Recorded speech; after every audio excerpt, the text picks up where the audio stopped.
Hello everyone, I'm Ms. Sumaira Musavi. Today is Wednesday, 29 April 2020.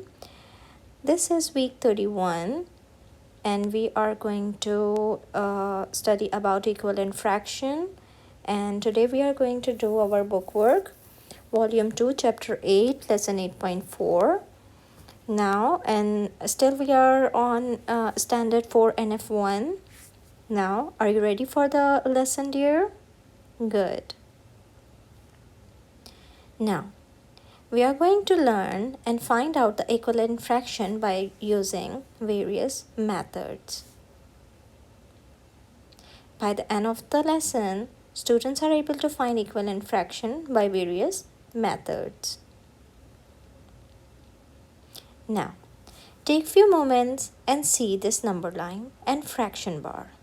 Which point is at 3/6 on the number line?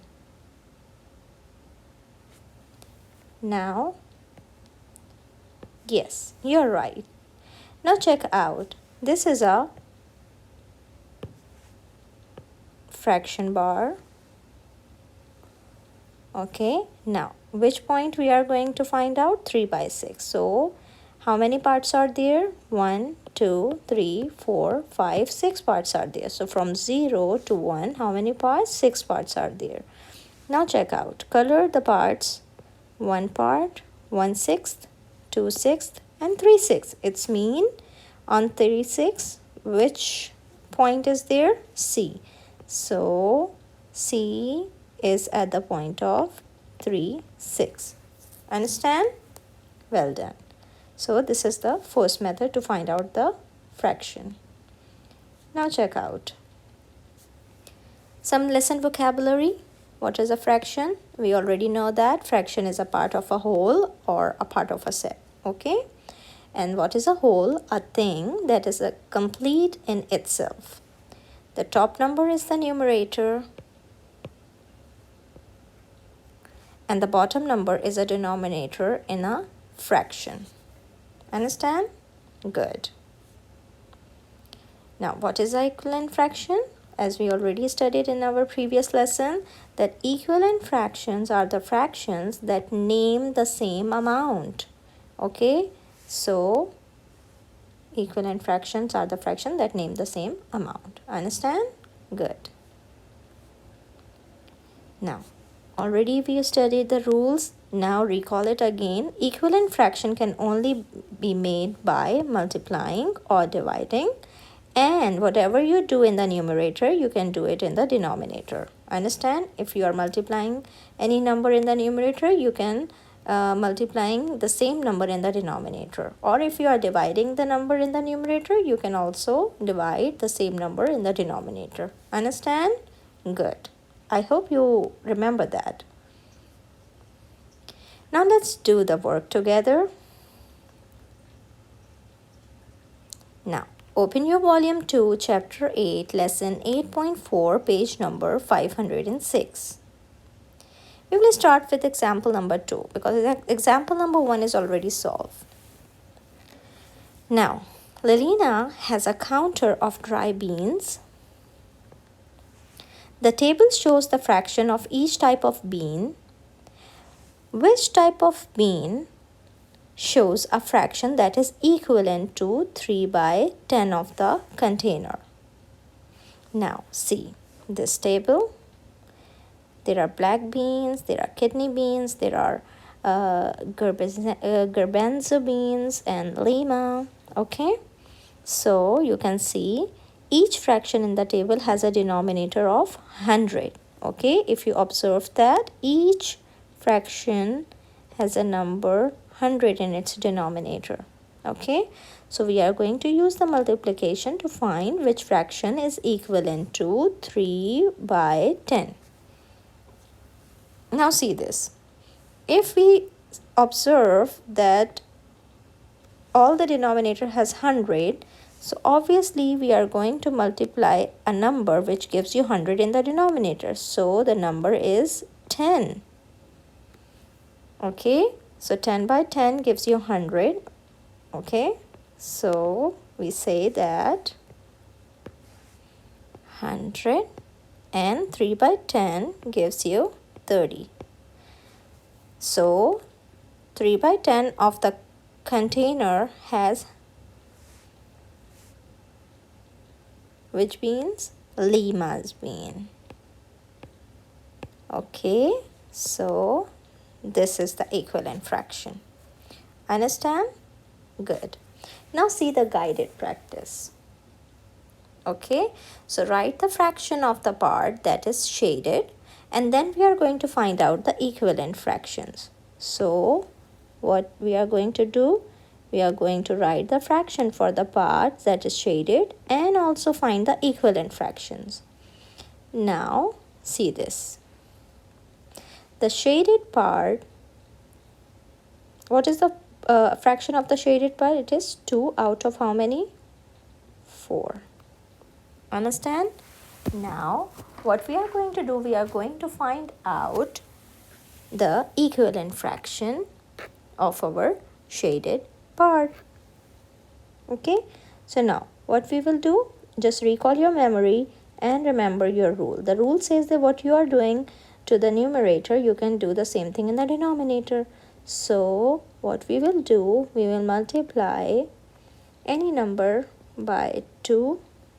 Okay, so I take 2 in the numerator, I take the 2 in the denominator as well. So what we will get 4 over 8. So 2 over 4 and 4 over 8, these are our fractions here. So 4 over 8 is the equivalent fraction. Now we can write down the equivalent fraction for the second question, second figure. So what is the first we will write down the fraction of the shaded part, which is 1 over 3. One part is shaded out of 3 parts.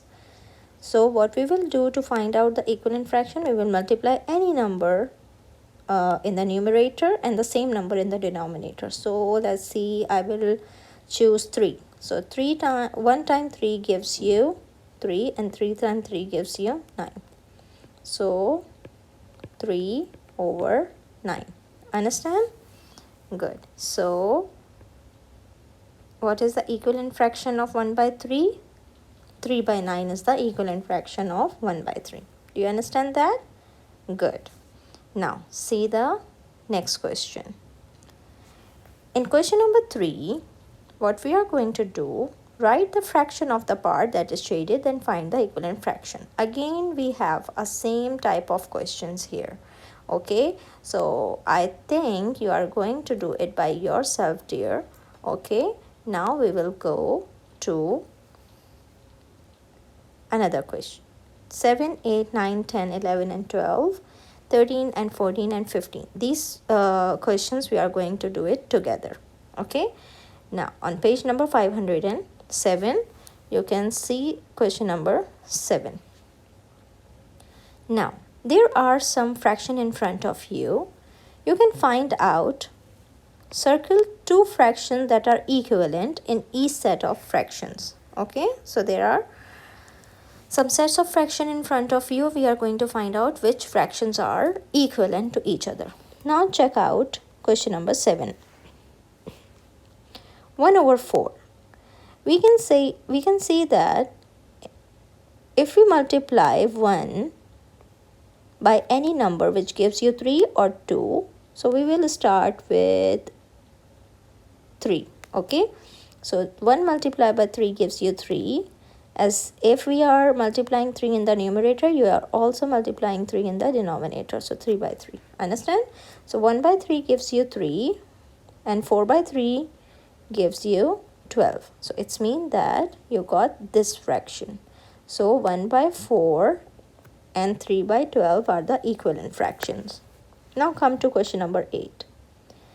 Now see, there are hundreds in the 2 sets of fractions. So what we will do, we will see that which number gives you 100 in the denominator. So I choose 10. So 10 in the denominator, so 10 in the numerator in the first fraction. So 2 times 10 gives you 20 and 10 times 10 gives you 100. So this fraction you get. It's mean these 2 fractions are equivalent. Sorry. Now see this. You can multiply a number which will gives you 8 in the denominator or 10 in the denominator. We will check it out. So 5 times which number gives you 10? 5 times 2 gives you 10. So you can multiply 2 in the numerator as well. So 3 times 2 gives you 6 and 5 times 2 gives you 8. So it's mean that this is the fraction which is equivalent. So do your question number 10, question number 11 and question number 12 by yourself, dear. Find out the equivalent fractions. Okay. Now see question number 13. In question number 13, remember in your previous lesson what we will do? We will find out how to get 8. So 4 multiplied by 2 gives you 8. So obviously we are going to multiply 2 in the numerator as well. So 1 multiplied by 2 gives you 2. Now which number multiplied by 10 gives you 100? 10 multiplied by 10 gives you 100. So you can multiply 10 in the numerator as well, which gives you 70. And 3 multiplied by 2 gives you 6. And same number multiplied with 5 gives you 10. Understand? It is very easy. Just do it by yourself, my dear. Okay. Now see the next part. Now here are some problem solving questions. Okay. So it is also very easy. I will do few for you and you can do rest of the questions by yourself. Okay. So I will solve question number 16 and 17 for you. 18 and 19, try it by yourself. It is very easy. Okay.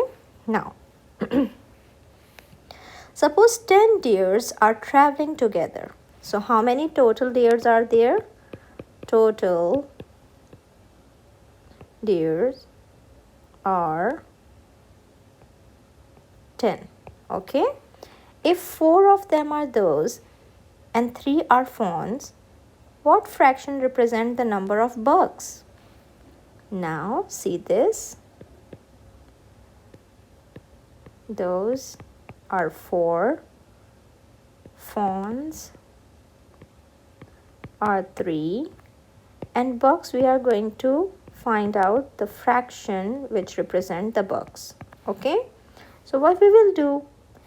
So for those the fraction is 4 over 10. Fawns the fraction is 3 over 10. And now 4 plus 3 gives you 7. So 10. For bucks we can write down 10 minus 7 gives you 3. Okay. So the fraction for fawn is what? 3 over 10. 3 fawns out of 10 deers. Okay. Understand? So this is our, but now our question is incomplete. They are asking that we have to find out the equivalent fractions as well. So we can write down again 3 by 10. Suppose I will take 4. Okay, so 4 in the numerator and 4 in the denominator. You can multiply 3 by 4, 12, and 10 by 4 gives 10 multiplied by 4 gives you 40. Okay, so 12 by 40 is the equivalent fraction which is representing the fawns. Understand? So that is very easy. Now see the second part. Second question. Means 17. The roller coaster has 10 cars. So let's see. The roller coasters has 10 cars. Okay, that is total amount. 7 of cars are green. So 7 cars are green. Write 2 equivalent fraction for the part that car has green. So what is the green? For green, the fraction is 7 over 10. We need to make 2 more fractions. So we say that 7 by 10 multiply by 2 by 2 gives you 14 by 20. This is our first equivalent fraction. And another equivalent fraction is what? 7 over 10 multiplied by 3 by 3 gives you 21 over 30. So this is our second equivalent fraction. So that is very easy. Now do your question number 18, 19 and 20 by yourself and show me your work on Dojo. I hope you understand the lesson and you can do these questions by yourself. Fine. Now let's do practice by your own. And these homework pages, please do it. It's very easy. Do it right now, okay? And show me your work on Dojo. These are the page numbers and you can submit me anytime. The due date is Friday, okay? If you understand and you are able to find the equivalent fraction by using different various methods, so that is very well and well done. And if not, you are going to watch this video again and